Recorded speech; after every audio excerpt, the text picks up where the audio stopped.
Most people waste time formatting their documents, but today I'll show you a word trick that instantly makes your text look professional. In this video, you'll learn exactly how to create a hanging indent in Microsoft Word step by step. First, let's use the quickest method, the ruler. If you don't see the ruler, go to the View tab and enable ruler. Find the two markers on the ruler.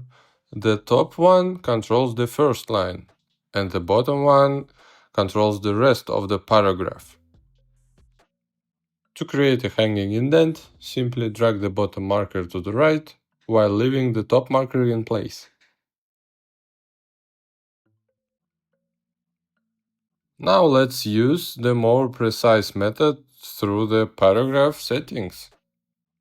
Select your paragraph and right-click to open the paragraph dialog box.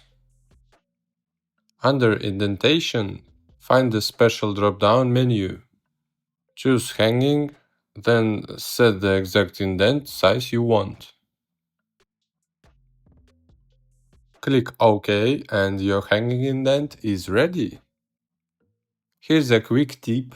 Hanging indents are perfect for bibliographies, references, and lists.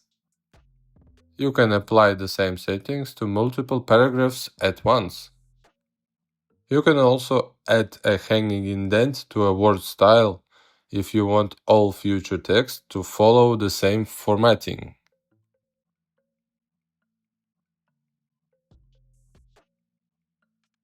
If this tutorial helped you make your documents cleaner and more professional, consider giving the video a like. And if you want more simple tips for mastering Word and other Office tools, subscribe for upcoming videos.